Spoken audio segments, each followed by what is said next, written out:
Ito po yung napaka-importante paksa para po sa ating pong follow-up lamang sa importante po ngayon na ginagawa na mga retrieval operations dyan sa Mako, Davao de Oro. Si Ginoong Edward Makapili Makapili para po sa importanteng mga update sa balitang ito. Sir Edward, good morning po ulit, sir. Yes, good morning po, Sir Ted at Ma'am Cha. Good morning sa lahat ng mga tagapakinig niyong program.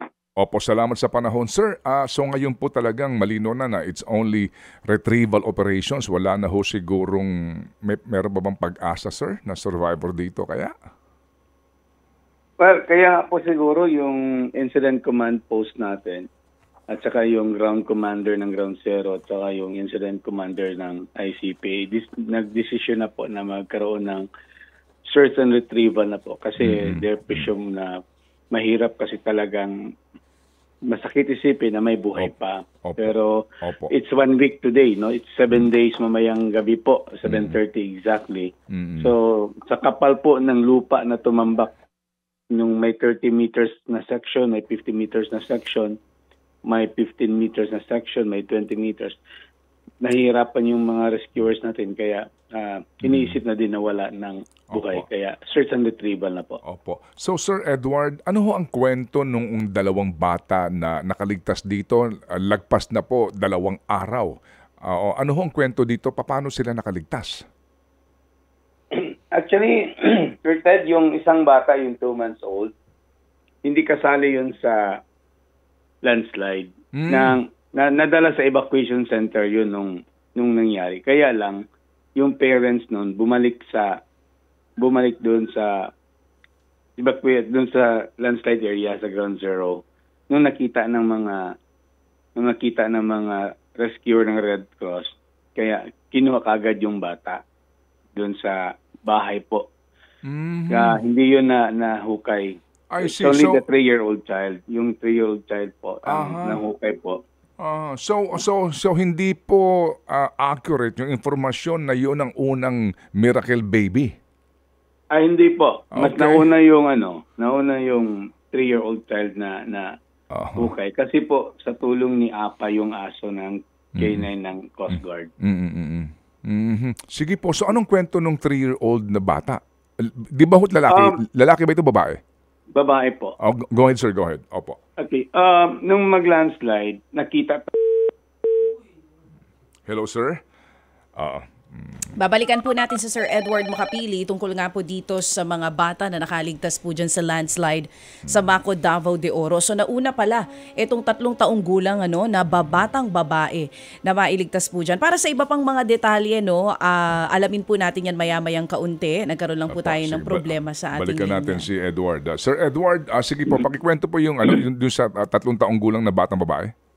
Yes po. Yung ama po ay nandun po sila sa bahay nila. Yung ama naman is talagang nakita niya yung pangyayari.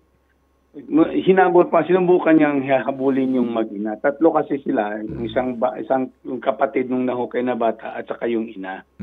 Pero po sa bilis ng pangyayari, hindi niya naabutan na at lalong kumapal na po yung tumambak na lupa. Iniwan na lang niya talaga. Umalis na siya, baka madamay pa siya nung ama. So, yun po, nung na-wash out kasi, hindi naman masyad, yes po? Go ahead, sir. Go ahead po. We're listening. Opo. Hindi naman, napunta kasi sila doon sa medyo mababang lugar na yung tambak po hindi masyadong makapal. Nung dumating yung mga rescuers, on that night of the landslide, doon sa bandang yun, maraming nakasurvive, maraming nahukay. Yung 11 survivors on that night. Kaya inisip ng mga rescuer na doon napunta yung mga tao. Kaya inuna yun na i-scrape yung upper portion na tambak. Nung nasa mga 8 meters na lang siya, ginamit na yung manual at may mga yung parang pangdig na lang nila. At nakita siya ni Apa nung aso. So, bilis-bilis silang hinukay yun. Opo, so mayroong mga puwang para pumasok po yung hangin para makahinga yung bata, no? Yes, kasi nasa loob sila ng bahay, parang sa bahay sila eh. Tapos natabunan din siya ng ate na yung namatay na kapatid niya. Opo. Sige po, nasaan po itong survivor ngayon? Nasa evacuation center na po sila, kasama na po yung kanyang ama. In fact, may mga video sa social media na masayang-masaya yung ama na karga-karga yung anak niya. Opo. Praise God. Sige. So, sa ngayon, sir, ano po ang bilang natin? Ilan po yung kumpirmado as of yesterday and ilan pa pong hinahanap? Yes po. Kahapon, nasa 55 na po yung bilang na mga nahukay na mga bangkay. Nasa 32 pa din yung injured. Kaya lang itong itong reportedly missing individuals, kahapon po na-post po sa ating ICP to the social media na 63.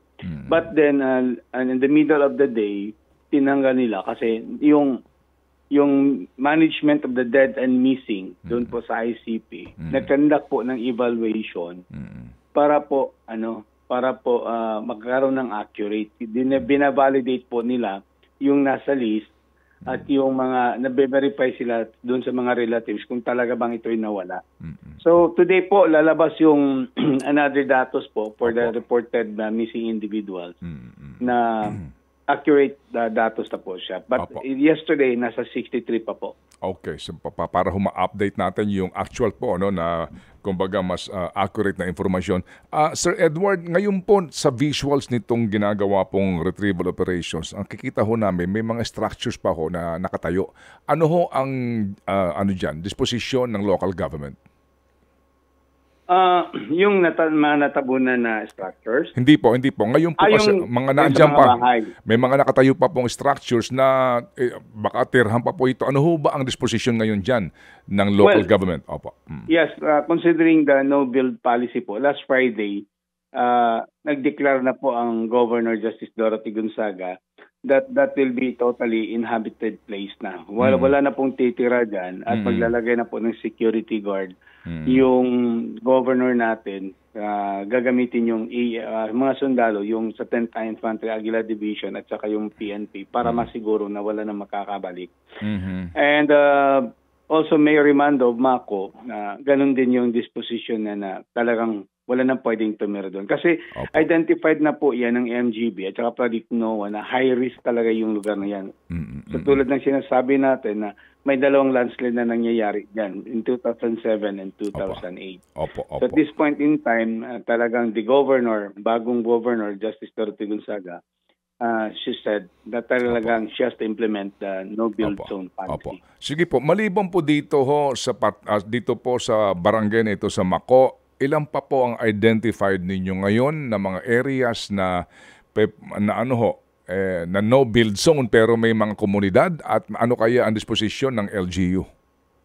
Well, nung nag-press ko, sinabi ng MGB na maraming high-risk area doon sa Barangay Masara. In fact, may mga landslide pa din nangyayari doon, still in Barangay Masara. Yung daan niya papuntang Barangay New Leyte of Mako pa din, nag-landslide. Nung the other night, nag-landslide din doon sa may Lake Leonard, no?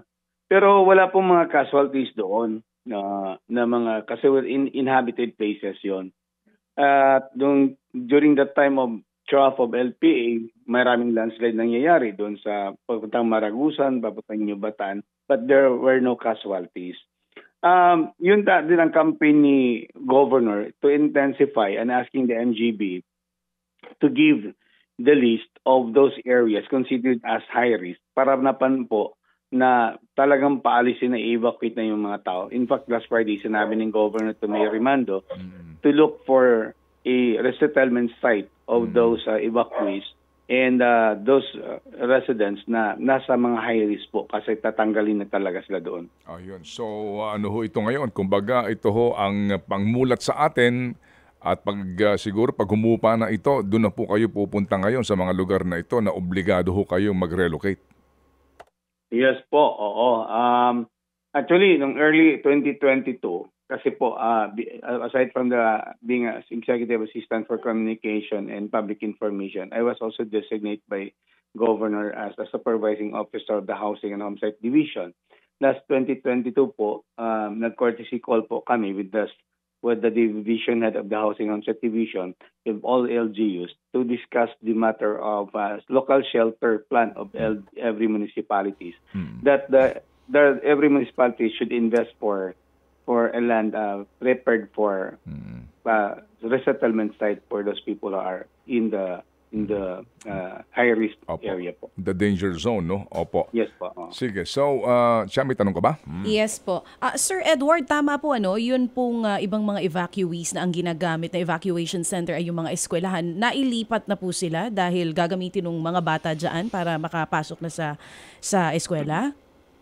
Continuous po yung evacuation centers natin kasi hindi lang yung Barangay Masara Zone 1 ang inilikas. Other part of Barangay Masara talagang declared by the governor na ililipat sila sa evacuation center. Doon po sa mga evacuation centers po, nag-volunteer po ang DepEd doon na continuous yung learning studies ng mga bata. Oo. And nagtayo din doon ng tinatawag nilang isang area, magiging masaya yung mga bata na nagkakandak po yung PSWD natin, Provincial Social Welfare Development Office, ng psychosocial session sa lahat ng mga bata doon para naman maibsan yung stress at trauma ng mga bata. May long-term plan na po ba ang LGU ng Davao de Oro dyan sa Mako kung saan exactly ililipat ito pong mga iaalis natin doon sa area ng landslide?